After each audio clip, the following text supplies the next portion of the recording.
आओ ब्योमकेश, आओ बैठो। अजीत बाबू आइए बैठिए। अरे गणेश भाई, ये सब सामान हमारे गेस्ट रूम में रख दो और हम सबके लिए चाय बनाओ जल्दी से। जाओ भाई, रास्ते में कुछ तकलीफ तो नहीं हुई ना? बड़े आराम से आए। बताओ क्या मामला? अरे चाय तो आने दो, इतनी जल्दी क्या है भाई? दरअसल कलकत्ते में एक जरूरी काम है। ब्योमकेश आपके पुराने दोस्त हैं, इसलिए सब कुछ काम छोड़कर यहाँ आए हैं। अब जब आ ही गए हो तो कुछ दिन ठहरो। शहर में एक बहुत अच्छा सर्कस आया हुआ है, वो देखो। हाँ, ख्वाजा पीर की दरगाह है, रामेश्वर का मंदिर है, ये सब कुछ देखोगे नहीं क्या? है? अगर इतना कुछ देखने को है तो फिर बताओ ना जल्दी क्या मामला है। शुभस्य शीघ्रम। एक भूत ने परेशान कर रखा है यार। भूत? ये पुलिस ने भूतों की छानबीन करना कब से शुरू कर दिया? ये बात नहीं है। मामला कुछ यूं है कि करीबन 1 महीने पहले एक आदमी की उसी के घर में हत्या हो गई। अब हत्यारा तो पकड़ा नहीं गया, लेकिन उस आदमी की प्रेत आत्मा ने घर में आना जाना शुरू कर दिया। लो चाय आ गई।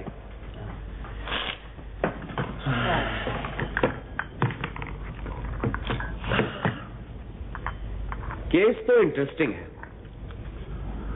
फिर?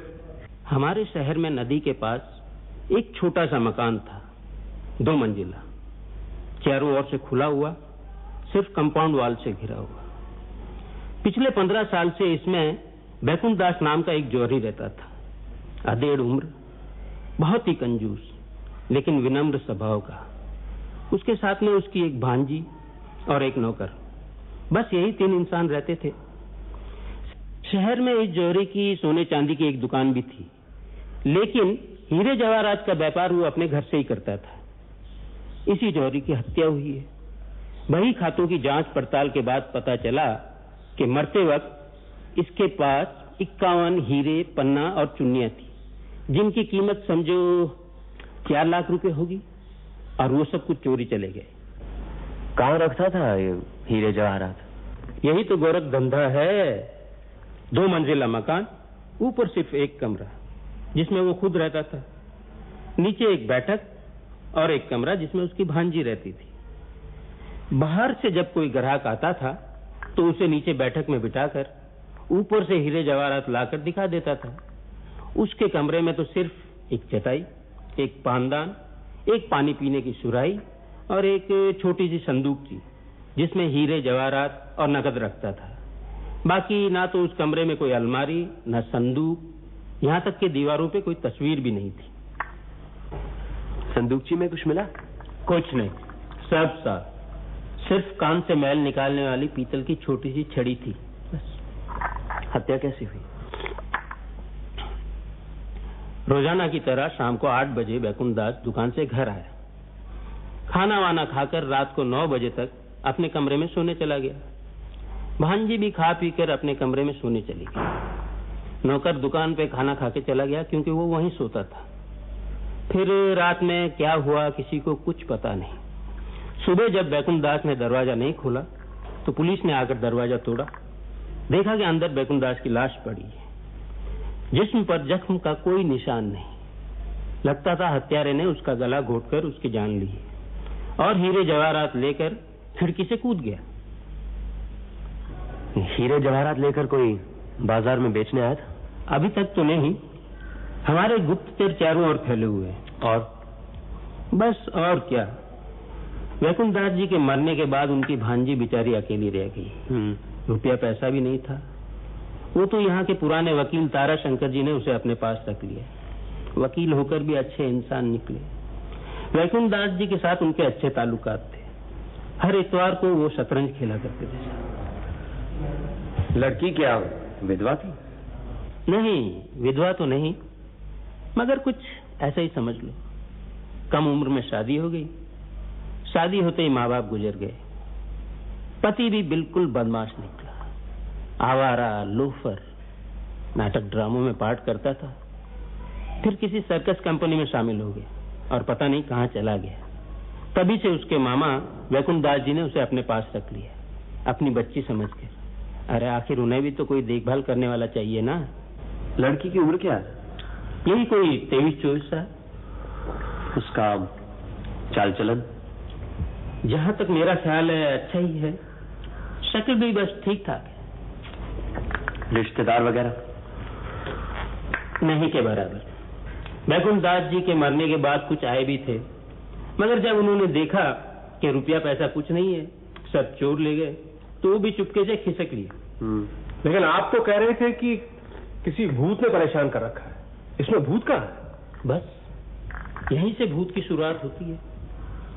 बैकुंठ दास जी के मरने के बाद उस घर में एक नया किराएदार आया, तब से भूत मंडराने लगा वहां। रोज रात को 15 फुट लंबी प्रेत आत्मा खिड़की से झांकती है। औरों ने भी देखा है। औरों ने भी देखा है? हाँ, एक सज्जन है शारदा प्रसाद जी। अरे लीजिए, बड़ी लंबी उम्र है आपकी। आइए आइए आइए आइए, मैं आपका परिचय करा दूं।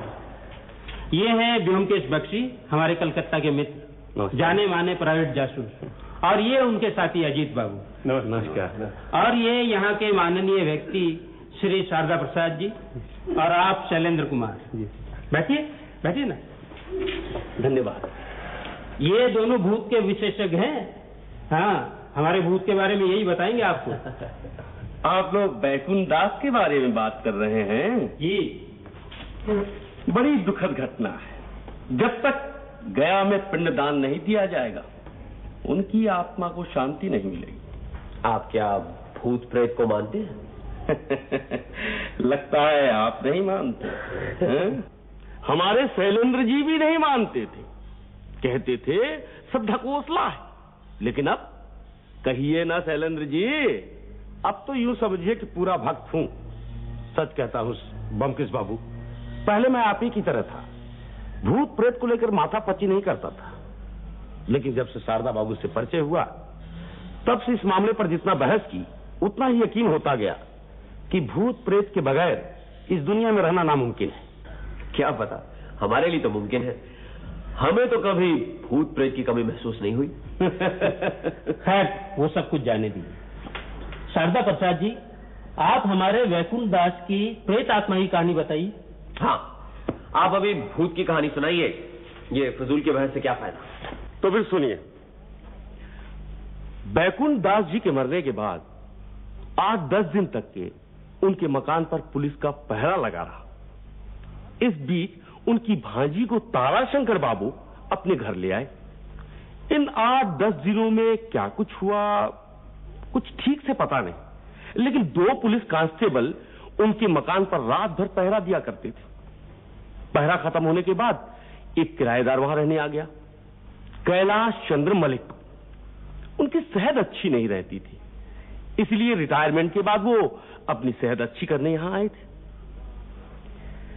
उन्होंने बिना जाने बूझे दरियाफ्त किए ये मकान किराए पे ले लिया था, और मकान मालिक ने भी उन्हें कुछ बताना जरूरी नहीं समझा।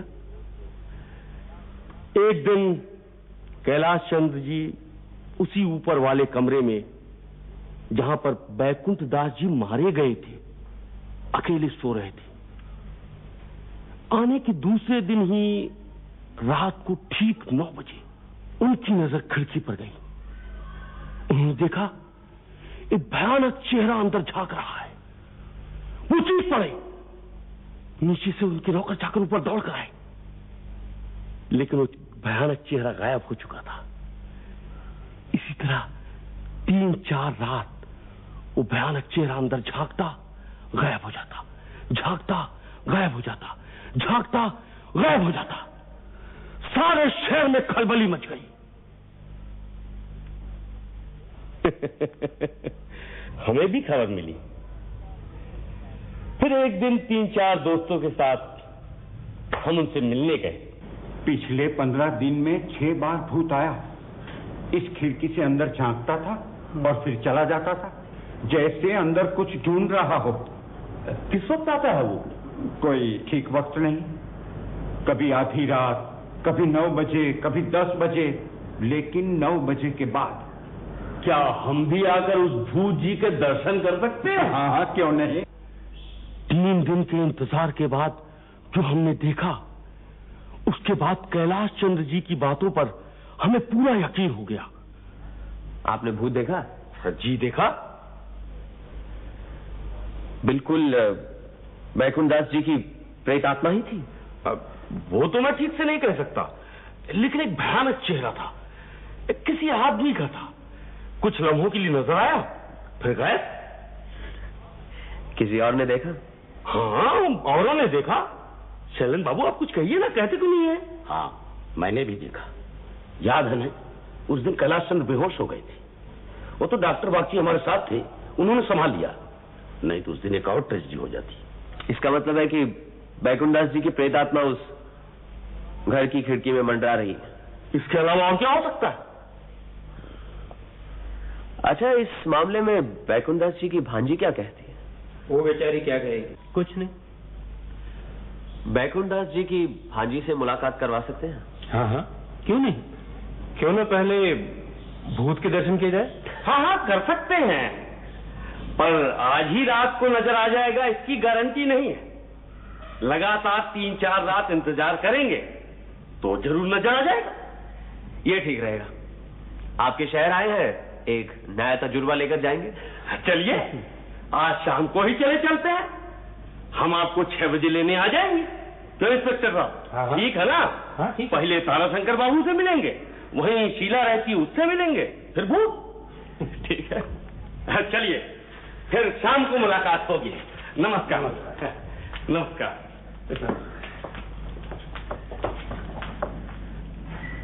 क्यों, है ना कुछ? तुम्हारी हत्या की कहानी और शारदा प्रसाद की भूत की कहानी, इन दोनों में कौन सी ज्यादा मजेदार है, ये तो समझ में नहीं आ रहा। मजेदार? हत्या की घटना में मजा कहां से मिला तुम्हें? अच्छा, कहीं बैकुंठ दास जी का हार्ट फेल तो नहीं हुआ? क्या बात करते हो? पोस्टमार्टम रिपोर्ट में साफ साफ लिखा है कि गला दबाकर दम घोट कर मारा है। मतलब आज तक हत्यारे का कोई पता नहीं चला, यहां तक कि गर्दन पर उंगलियों के निशान भी नहीं मिले। ये मजेदार बात नहीं तो और क्या है। हमारे शारदा प्रसाद जी के सामने तो एक सबूत है, भूत। आपके पास तो कुछ भी नहीं है। आइए आइए शारदा प्रसाद जी, आइए। नमस्कार। नमस्कार नमस्कार। आप हैं व्योमकेश बाबू। नमस्ते, बैठिए बैठिए बैठिए। माफ करना, मैंने इनसे कहा था किसी को और साथ में ले आए, सिर्फ ब्योमकेश को लेके आए। ठीक, कोई बात नहीं। अच्छा, तो आप ये कलकत्ता के डिटेक्टिव? डिटेक्टिव कहना तो शायद ठीक नहीं होगा, मैं सत्यान्वेषी हूँ। सत्यान्वेषी? वो क्या होता है? सत्य की खोज करना मेरा पेशा है, जैसे आपकी वकालत। अच्छा अच्छा, आजकल डिटेक्टिव आउट ऑफ फैशन हो गया है। अच्छा, तो आप किस तरह की खोज करते हैं? सत्य की। वो तो मैं समझा, लेकिन किस तरह का सत्य? यूं समझिए, जैसे बैकुंठ दास आपके पास कितना रुपया छोड़कर गए हैं। अगर इस तरह के सत्य की जानकारी मिल जाए तो मेरा काम काफी आसान होगा। बैकुंठ दास मेरे पास रुपया छोड़ गए हैं, ये आपको कैसे पता चला? बैकुंठ दास जैसे धनी जौहरी नकद रुपया नहीं छोड़कर जाएंगे, इस पर कोई यकीन नहीं किया जा सकता। उनका बैंक में कोई खाता नहीं था। ये मुमकिन है कि बैंक जैसी संस्था पर उनको भरोसा ही नहीं था। फिर रुपया कहां रखा उन्होंने? आप तो उनके साथ इतवार को शतरंज खेलते थे। उनकी मौत के बाद आपने उनकी भांजी को अपने पास रखा, इसलिए यही समझना चाहिए कि आप ही उनके करीबी दोस्त हैं।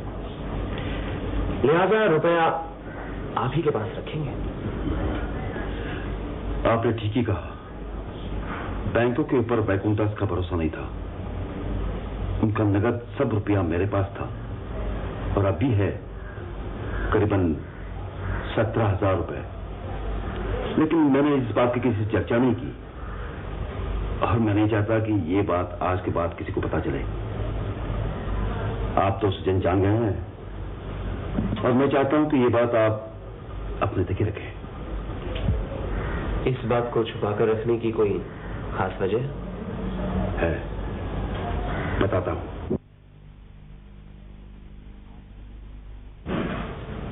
आप लोगों को शायद मालूम नहीं, शीला का मतलब बैकुंठ दास जी के भांजी का एक लोफर लापरवाह पति है।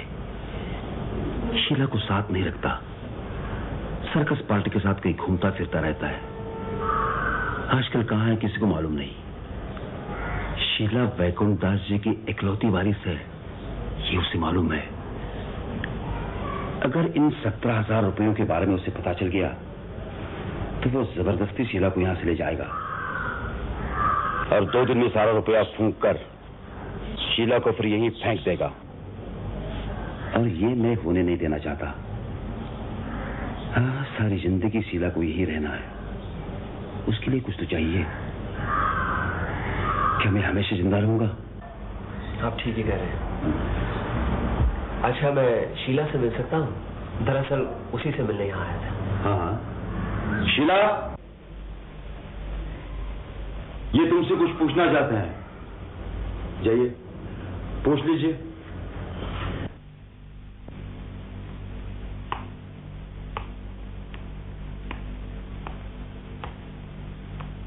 आपके मामा की मौत के बाद आप पूरी तरह से असहाय नहीं हुई हैं, ये बात आप जानती हैं? जानती हूँ। ताराशंकर बाबू ने जरूर आपको बताया होगा कि आपके 17,000 रुपए उनके पास जमा है। जी। आपके पति कितने दिनों से लापता हैं? 5 साल। इन 5 सालों में आपने कभी उन्हें देखा? नहीं। कोई चिट्ठी भी नहीं मिली? नहीं। अब वो कहाँ है, कुछ मालूम है आपको? नहीं। अच्छा, आपको कुछ धन प्राप्त हुआ है, ये समाचार सुनकर क्या वो आपको यहां से ले जाएंगे? मतलब क्या ये मुमकिन है? है। आप उनके साथ जाना चाहती हैं? क्या आप उनके पास जाना चाहती हैं? मेरे चाहने न चाहने से क्या होता है? आपका ससुराल कहाँ? जशोर। वहां आपके सास ससुर हैं? जी नहीं, दोनों गुजर गए हैं। अच्छा, आपकी शादी कहाँ हुई थी? नवद्वीप में। नवद्वीप में आपके माता पिता हैं? जी नहीं, वो भी गुजर गए हैं। कोई चाचा ताऊ? आप वहां नहीं जाना चाहती? नहीं। यही ताराशंकर बाबू के यहाँ खुश हैं? जी। उन्हें अपना शुभचिंतक मानती हैं? जी। अच्छा, वैकुंठ दास जी के घर में आप नीचे सोती थी, किस कमरे में? मामा के कमरे के बिल्कुल नीचे। अच्छा, जिस रात आपके मामा की हत्या हुई, उस रात आपने कोई आवाज, झगड़ा कुछ सुना? नहीं।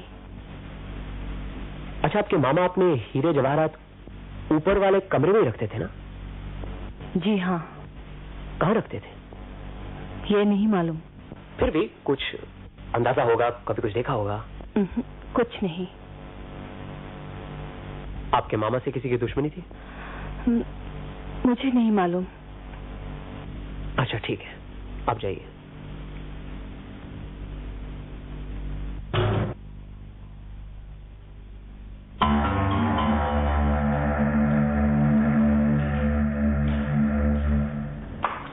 आइए आइए। नमस्कार कैलाश सिंह जी, आपको फिर तकलीफ देने आ गए। अरे कैसी तकलीफ? आप हैं कलकत्ते के जाने माने जासूस, उस भूत के बारे में कुछ तहकीकात करना चाहते हैं। अच्छा अच्छा, जरूर कीजिए। बैठिए तो सही। नहीं, आप बातचीत कीजिए, मैं जरा आसपास की जगह दिखाता हूँ, अगर इजाजत हो तो। हाँ जरूर। अच्छा,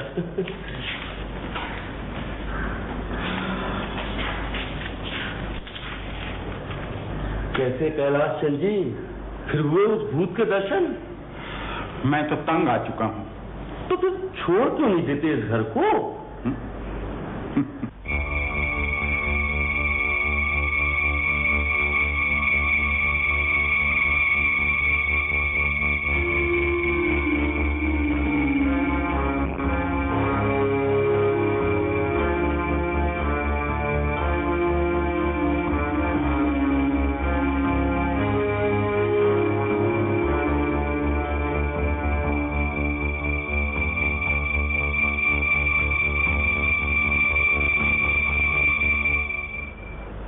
अरे ऊपर आइए, चाय आ गई है।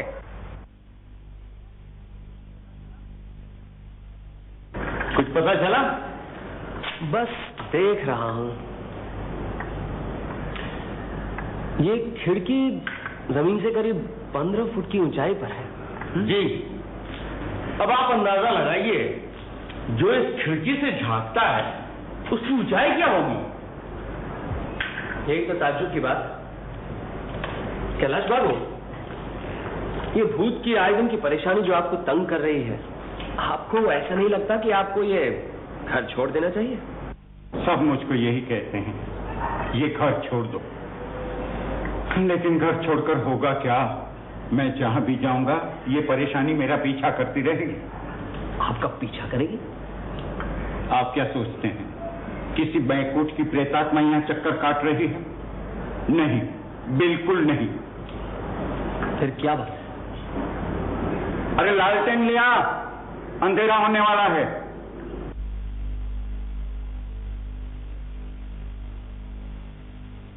बैकुंठ फैकुंठ सब बकवास है। ये है शैतान, मेरा बेटा। ये क्या कह रहे हैं कैलाशन जी? बिल्कुल ठीक कह रहा हूं। उसका एक पाखंडी गुरु है।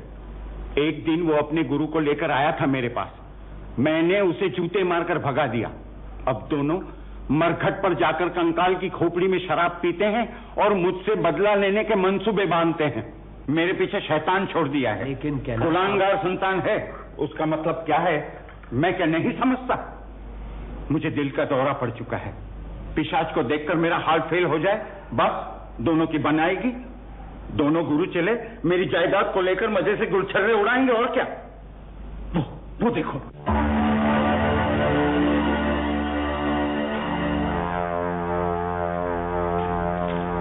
देखा?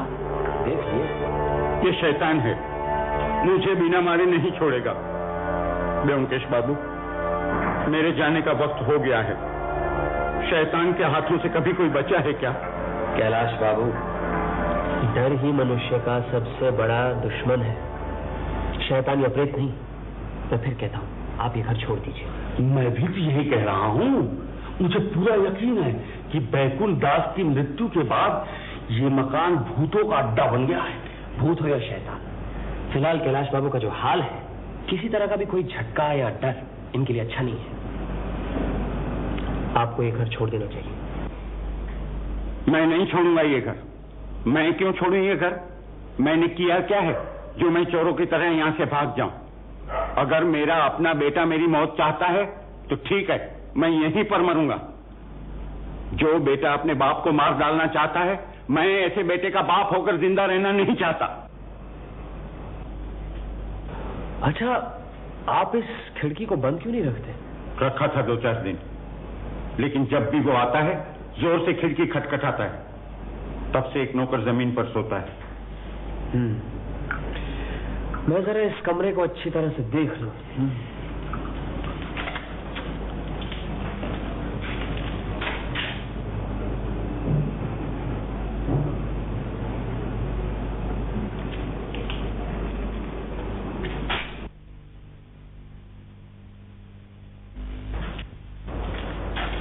जरा वो चम्मच दीजिएगा।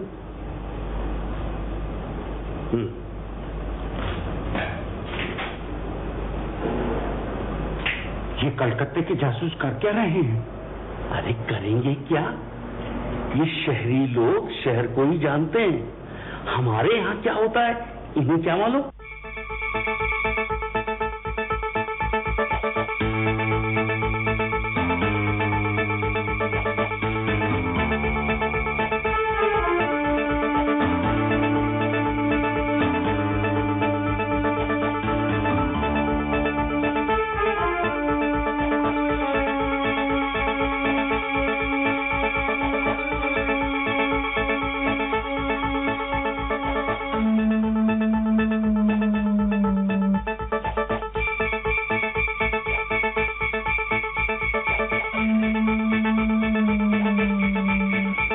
मानिएगा, आपकी दीवार जरा खरोचती है। आप पान खाते हैं? कभी कभी। अच्छा, जरा सा चूना मंगवा दीजिए। अरे जरा चूना ना।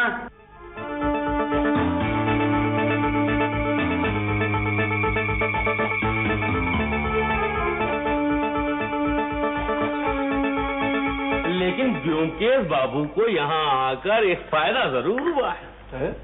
उन्होंने कल रात को जिंदगी में पहली बार भूत के दर्शन किए। अरे पूछ लीजिए इनसे। हाँ, एक चेहरा देखा, लेकिन किसका था कुछ कह नहीं सकता। लेकिन था तो किसी इंसान का। हाँ, इंसान का ही था। देखा? मैं भी तो यही कहता हूं कि मैंने साफ साफ नहीं देखा था, लेकिन हलफ उठा के कह सकता हूं कि चेहरा किसी इंसान का था, जानवर का नहीं।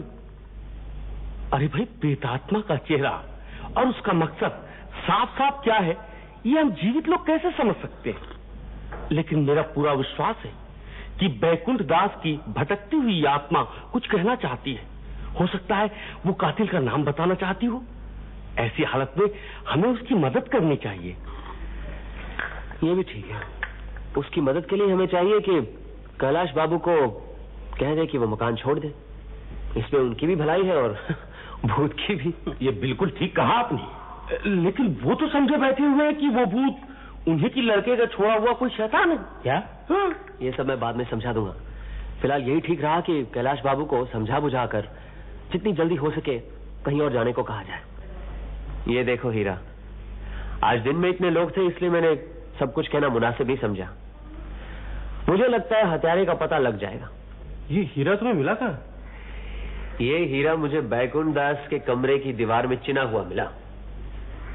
मैंने गौर करके देखा कि दीवार में जगह जगह पर चूना लगा हुआ था। तब मुझे यकीन हो गया कि अगर दीवार को कुरेद कर देखा जाए तो उसमें जरूर हीरे के टुकड़े मिलेंगे। मतलब ये कि बैकुंठ दास की हत्या इन्हीं हीरों की वजह से हुई है और हत्यारा अब खाली मकान तलाश करके हीरे बरामद करना चाहता है। इसीलिए चाहते हो कि कैलाश चंद्र घर छोड़ जाए? हाँ। अब गौर करने की बात है कि जिस दिन बैकुंठ दास जी का खून हुआ था उसी दिन से 12 दिन तक पुलिस का पहरा था और 13वें दिन कैलाश चंद्र बाबू आधम के। अब जिस दिन मकान खाली होगा उसी रात से हम तीनों वहां धरना देंगे। मुझे पूरी उम्मीद है कि पहली रात नहीं तो दूसरी रात को हत्यारा वहां जरूर आ पहुंचेगा।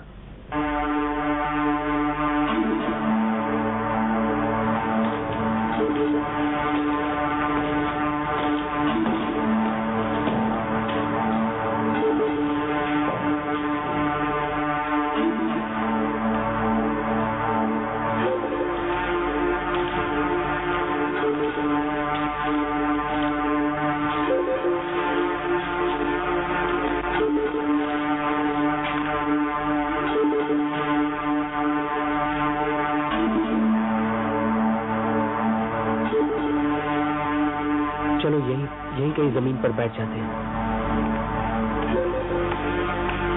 पता नहीं कितनी देर तक इंतजार करना पड़ेगा। अजीत, जैसे ही मैं टॉर्च जलाऊं तुम खिड़की के पास चले जाना और शशांक तुम पुलिस का काम करोगे। मतलब कि भूत को पकड़े रखना है। फिर मैं तो हूं। याद है एक बार ऐसे ही हम रेत के दलदल के पास वाले कमरे में बैठे थे? याद है, लेकिन अभी कोई बातचीत नहीं, कोई हिलेगा भी नहीं, समझे?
शैलेंद्र बाबू, भागने की कोशिश मत कीजिए, आपको तकलीफ होगी।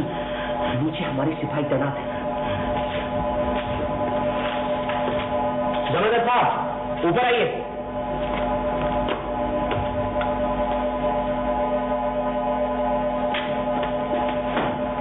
हथकड़ी लाना। आइए, हम लोग आपका ही इंतजार कर रहे थे। आपने तो कमाल कर दिया ब्योमकेश बाबू, मैं बिना वजह अपने लड़के पर शक कर रहा था। इतने दिनों से शैलेंद्र बाबू को पहचानता हूँ, लेकिन कभी कुछ पता नहीं लगा कितना बड़ा शैतान निकला। ऊपर से हमें ही कहता है कि उसने भूत देखा था, ताकि कोई उस पर शक न कर सके कि वो साला खुद ही भूत है। क्या उल्लू बनाया हमें। लेकिन आपको कैसे पता चला? सारे शहर में यही चर्चा हो रही है। हाँ, बैठिए, अभी बताता हूँ। हाँ हाँ, आइए ना, बैठिए बैठिए, आप लोग भी बैठिए बैठिए। शारदा बाबू, आप बुरा न माने, लेकिन जब आपने भूत और प्रेत आत्मा की बात छेड़ी थी तब मुझे यकीन नहीं हुआ, क्योंकि भूत के अस्तित्व पर मुझे कतई यकीन नहीं है। जो भूत शारदा बाबू ने देखा, कैलाश बाबू ने देखा, वो असल में भूत नहीं बल्कि जीता जागता इंसान था। शुरू से मेरी यही आस्था रही थी।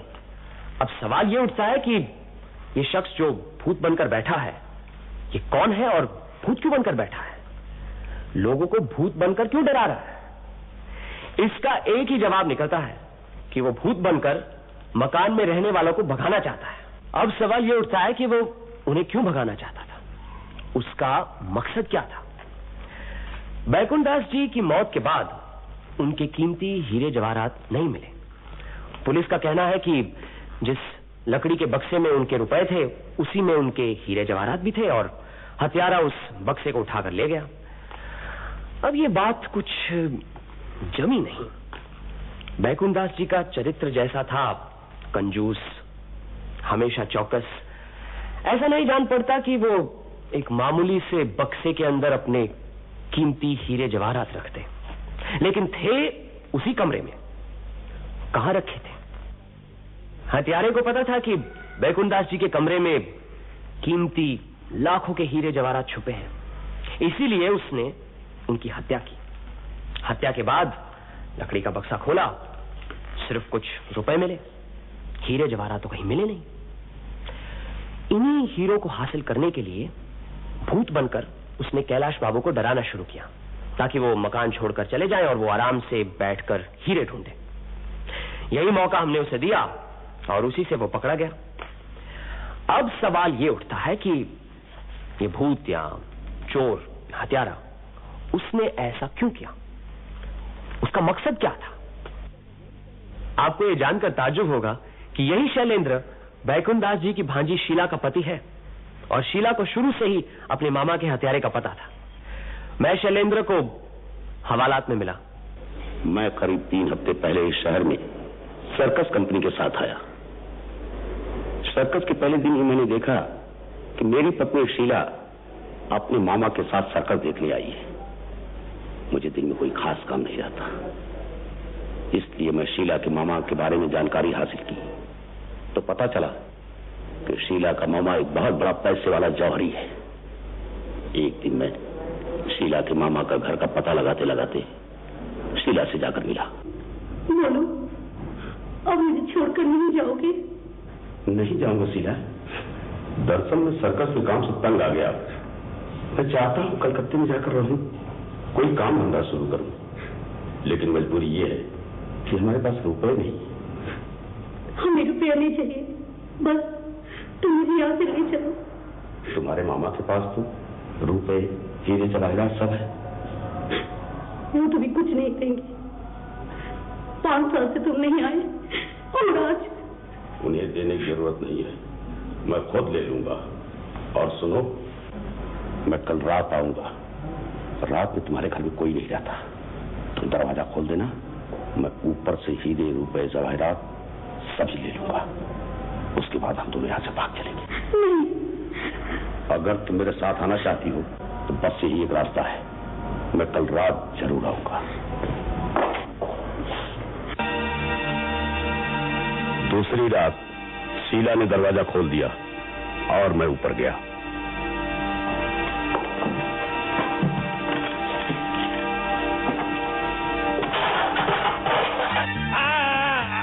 हीरे कहाँ है? बता, हीरे कहाँ है? मैं नहीं बताऊंगा। नहीं बताएगा? नहीं। नहीं पता नहीं कि यही मार डालूंगा।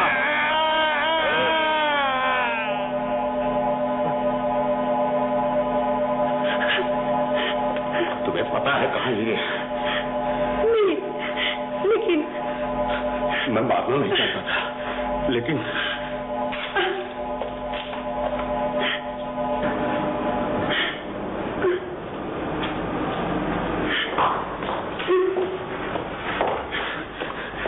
मैं ये खिड़की तोड़ करके नीचे भाग जाऊंगा।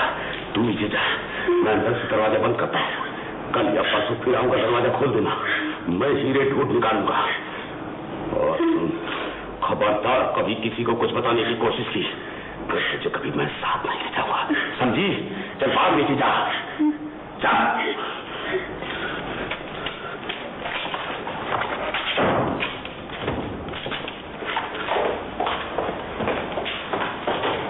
फिर रात को सर्कस के बाद कई बार शैलेंद्र उस मकान में गया। कभी 9 बजे, 10 बजे, 12 बजे या 2 या 3 बजे। सर्कस में लंबे लंबे बांस के डंडों के बीच करीब 8 या 10 फुट की ऊंचाई पर एक तख्ता लगाकर उस पर चढ़कर चलने की प्रैक्टिस दी जाती है। शैलेंद्र इसमें माहिर था। इसी लंबे बांस के सहारे चलकर वो खिड़की तक आता था, डराने के लिए अंदर झांकता। कभी जरूरत पड़े तो तेजी से भाग जाता था। अब डराने के साथ साथ वो ये भी पता लगाना चाहता था कि हीरे कहां छुपा कर रखे। बैकुंठदास जी ने हीरे छुपाने की जगह अजीब सी सोची थी। दीवारों को खरोच कर उसके अंदर हीरे रखे गए थे। उस पर पान का चूना लगाकर उस जगह को छुपा देते थे। ऐसे करीब 50 या 60 सुराख मिले थे मुझे, जहां हीरे हिफाजत से रखे गए थे। मुझे लगता है कि शैलेंद्र को आखिर इस जगह का पता चल गया था। असल में दुख भरी दास्तां तो बेचारी शीला की है। 5 साल के बाद पति से मिली, अपने प्यार की वजह से जो कुछ भी हुआ चुपचाप झेलती गई। मामा के मौत के बाद ताराशंकर जी के यहाँ रहने लगी। वहां पर शैलेंद्र ने उससे मिलने की बहुत कोशिश की, लेकिन उसने बात करने से साफ इनकार कर दिया। बहुत बहुत धन्यवाद ब्योमकेश, तुमने हमें शारदा बाबू के भूतों से बचा लिया। वरना थोड़े दिनों में मैं भी भूतों पर यकीन करने वाला था। क्यों शारदा बाबू, अब आपकी क्या राय है? संस्कृत में एक कहावत है, मौक्तिकम न गजे गजे। इसका अर्थ ये होता है कि एक हाथी के सर पर अगर गजमुक्ता नहीं है, इसका मतलब ये तो नहीं कि गजमुक्ता होता ही नहीं है। हाथी के सर पर क्या है ये तो कभी तलाश नहीं किया, लेकिन आपके सर में क्या है ये तो हम सब जानते हैं।